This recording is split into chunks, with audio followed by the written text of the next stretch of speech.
let's take a look tonight. There are actually several solid examples where sitting or former heads of state are prosecuted for actions or crimes committed when they were in office.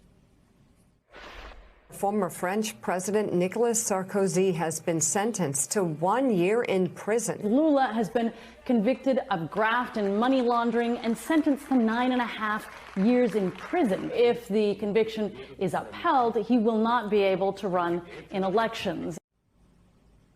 Now, there are lessons in some of these cases.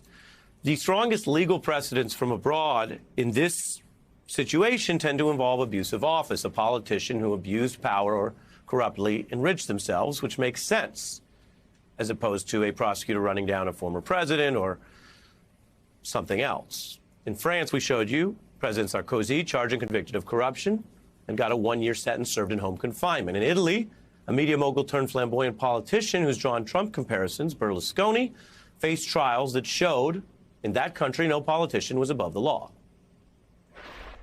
The tax fraud trial of former Italian Prime Minister and media magnate Silvio Berlusconi. He was sentenced to 4 years in prison. Silvio Berlusconi says he does not want to run for Prime Minister, but he is obligated to because the country needs him. Separately, Berlusconi is also on trial accused of paying for sex with an, at the time, underage Moroccan exotic dancer. Friday's verdict barred him from holding public office for the next 3 years. He was convicted actually 4 times on charges from tax evasion to embezzlement and then barred from holding office in that country. We showed you Brazil, where Lula was convicted on corruption charges that drew a hefty 13-year prison sentence. At one time, each of those European leaders were, of course, on top in their countries with loyal followings. Their trials, though, were ultimately seen as positive for the rule of law, not some kind of strain on the nation or the public's ability to comprehend that a former leader is also a citizen and subject to the law. Now, take Israel, a small country with a relatively tight-knit political class. It has seen prime ministers across a range of ideologies face trials for corruption. Former Israeli Prime Minister Ehud Olmert began his prison sentence Monday morning. It'll be at least 18 months behind bars. Olmert's conviction goes back to what's called the Holy Land affair, a corrupt real estate deal. Tonight, Benjamin Netanyahu is in trouble. Israel's Attorney General, one of Netanyahu's former close advisors, indicted the prime minister on charges of bribery, fraud, and breach of trust. It's abuse of power that tends to tie some of these cases together around the world. There are other precedents that, of course, can also blur the lines of crime or simply poor performance in office. Iceland convicted its former prime minister for basically how he handled the financial crisis, and that did spark debates over whether it was just criminalizing poor performance in office. But there are many, many examples. We're looking at a fraction of world leaders prosecuted in what I showed you tonight, and few experts argue that too many prosecutions in a single country is something you want to follow. I mean, you see countries that have corruption problems or politicized prosecutions with weak controls, and they can certainly spiral into a kind of norm where there are too many prosecutions. Take Peru. One account shows that, quote, all but one of Peru's past 7 presidents have faced criminal charges. 4 living ex-presidents of South Korea have been convicted. That's not necessarily a great sign for those countries. But if there is a broader theme, it's that many democracies have tried or convicted former leaders based on the evidence and found the process can work, the nation can handle it, and the punishment can deter abuse of power and corruption. Now, the U.S. never got closer than that brick wall of Nixon's pardon. That was at the federal level. Unlike most democracies, of course, America has this sort of 2-tier government system. The states really have their own governments, as we know. They have their own leaders and their own powers, and governors oversee their own prosecutors and police forces. So it's worth noting that more than 15 heads of these states, if you will, I'm talking about American states, have also been indicted. Governors, commonly indicted in America. Illinois, for example, saw 2 governors tried and convicted and got lengthy prison terms. One was Republican, George Ryan. The other was a Democrat who's pretty famous by now, Rod Blagojevich. He was busted for trying to get bribes to fill Obama's Senate seat.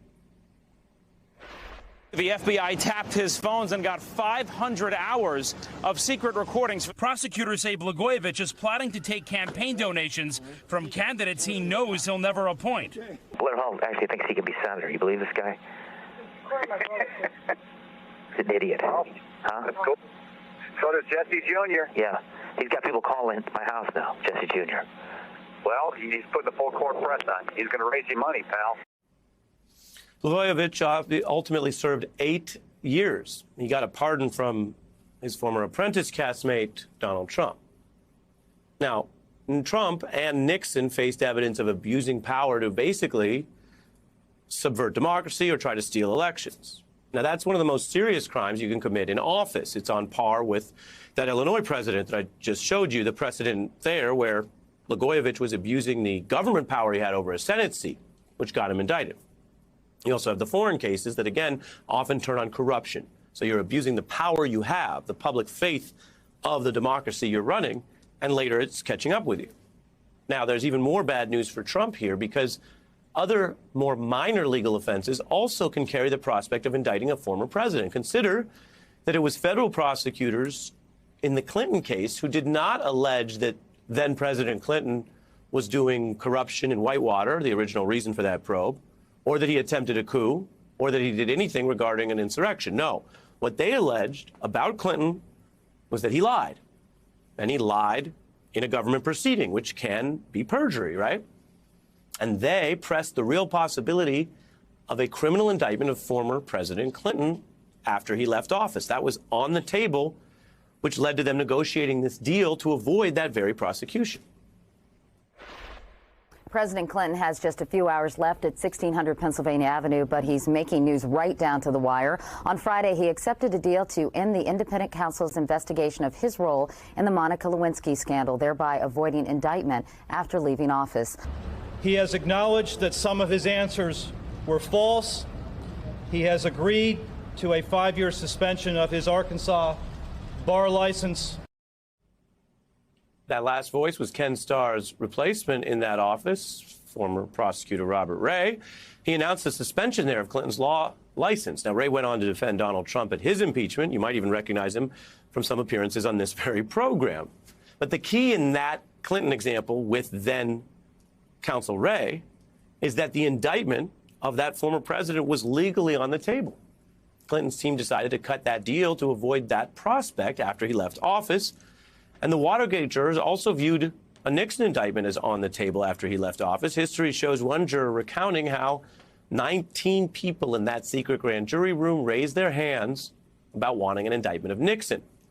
Prosecutors then developed those written charges, which became a kind of so-called roadmap, the list of evidence and facts, not opinions, that many see echoed now in the January 6th committee's evidence, which was highlighted in the displays at those public hearings.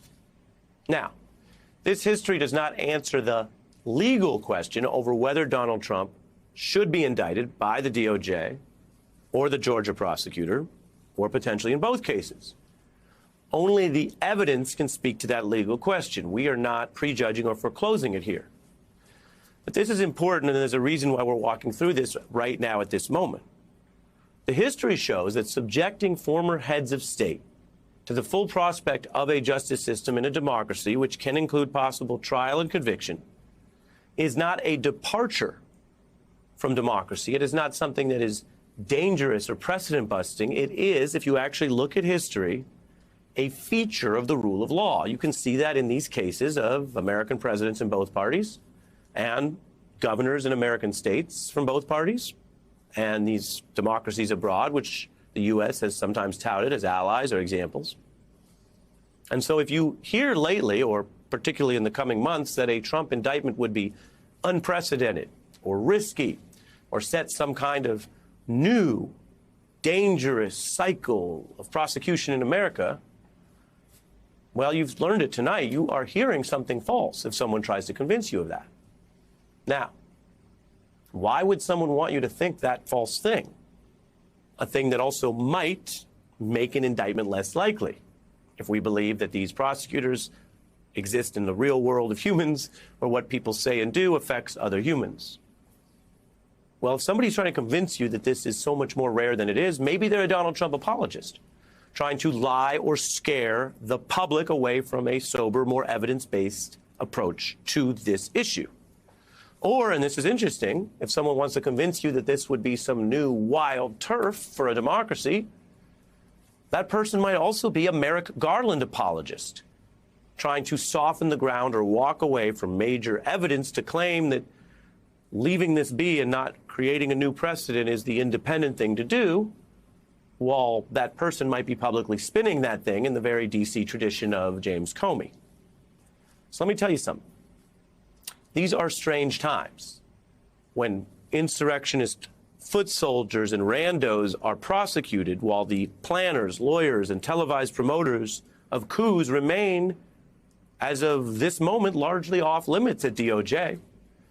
And at the same time, other Republican coup plotters are literally running for office to oversee our elections and your vote.